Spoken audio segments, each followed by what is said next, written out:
दोस्तों नमस्कार, मैं सौरभ गोस्वामी।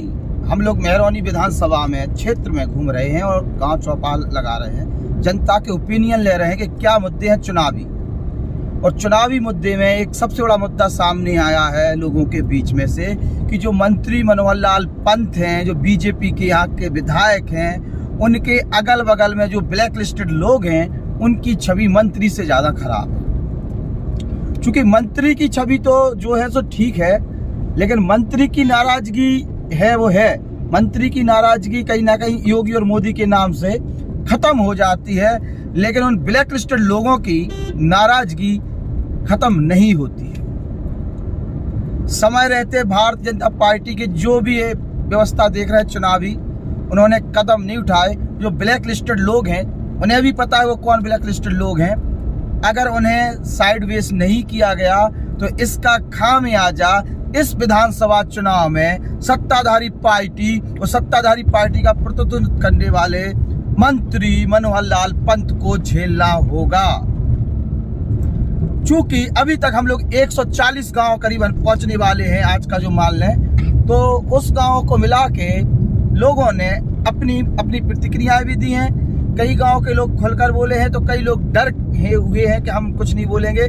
चूंकि जिस प्रकार से रमेश खटीक के साथ घटना घटी, वो घटना लोगों में डर और भय का माहौल बना गई है। इसीलिए कोई भी व्यक्ति खुलकर सत्ताधारी पार्टी के नेता और उनके खिलाफ में नहीं बोल पा रहे हैं। या तो किसी पार्टी का कहे कि नेता है, पदाधिकारी तो वो बोल पा रहा है। आम जनता महंगाई पर तो बोल देती है, आम जनता और भी मुद्दों पर बोल देती है, लेकिन जो नेता हैं उनकी जब भी बात करो तो वो खामोश हो जाते, साइलेंट हो जाते हैं। इसके साथ साथ सांसद अनुराग शर्मा मेहरौनी क्षेत्र में प्रचार के लिए आ रहे हैं। आज से उनका कार्यक्रम लगा हुआ है। सांसद अनुराग शर्मा की खुद की एक छवि है और वो ब्लैक लिस्टेड लोग सांसद अनुराग शर्मा को भी घेरने में कसर नहीं छोड़ रहे। ऐसे में ललितपुर झांसी लोकसभा सीट के सांसद अनुराग शर्मा को अपनी छवि का कम से कम ध्यान रखते हुए ऐसे ब्लैक लिस्टेड लोगों के लिए साइड बेस कर देना चाहिए, जो बिन बुलाए मेहमान की तरह घुसे आते हैं, छाती पर चढ़ जाते हैं, फोटोएं खींचते हैं और उन फोटोओं को फिर कैश कराते हैं। चूंकि उनका जुड़ाव केवल व्यापारिक है, उनका जुड़ाव केवल माफियागिरी के लिए है, उनका जुड़ाव केवल ठेकेदारी के लिए है। उनको जनता जनार्दन के मुद्दों से, जनता जनार्दन की समस्या से कोई लेना देना नहीं और वो क्षेत्र के बड़े नेता बने रहते हैं। ऐसे में उन नेताओं को चुनावी माहौल में खास तौर से दूर कर देना चाहिए। वरना आप कितना भी प्रचार कर लीजिए, आप तो एक दिन के लिए आएंगे, 2 दिन के लिए आएंगे, लेकिन जनता जो है उन नेताओं को बार बार देखती है और फिर उनके कहे के चरित्र को देखती है, उनके कामों को देखती है, तो कहीं ना कहीं नाराजगी रहती है और उस नाराजगी का खामियाजा भारतीय जनता पार्टी के उन कार्यकर्ताओं को भोगना पड़ेगा जो दिन रात मेहनत करके काम कर रहे हैं। और ललितपुर में जो विधानसभा मेहरौनी है उसमें खास तौर से सांसद अनुराग शर्मा, इसके साथ साथ मंत्री मनोहर लाल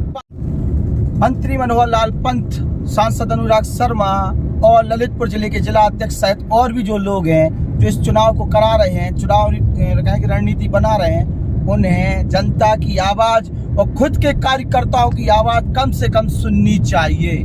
दबे मुंह से ही चाहिए। कुछ लोग तो खुल के बोल रहे हैं इन ब्लैक लिस्टेड लोगों के बारे में कि इन्हें दूर कर दीजिए। इन्होंने पूरे 5 साल किस प्रकार से जनता का दोहन किया है, जनता के मुद्दों को नकारा है और जनता की समस्याएं बिल्कुल नहीं देखी। कुर्सी पर सबसे पहले बैठे नजर आए।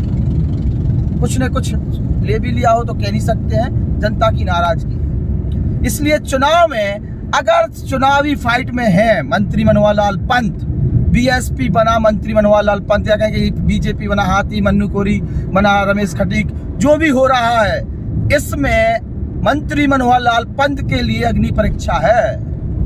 चूंकि वो एक बड़े अंतराल से जीत कर आए थे और जनता की नाराजगी है, एंटी कन्वेंसी है, इसके बाद सरकार की कुछ पॉलिसियां जिससे नाराजगी है, स्थानीय नेताओं से नाराजगी है, और इसके बाद ऐसे ब्लैक लिस्टेड लोग जो प्रचार में घूम रहे हैं, बिन बुलाए मेहमान की तरह घुसे चले आ रहे हैं, उनसे भी बचने की अति आवश्यकता है। वरना 10 मार्च का जो परिणाम होगा वो कुछ और ही होगा।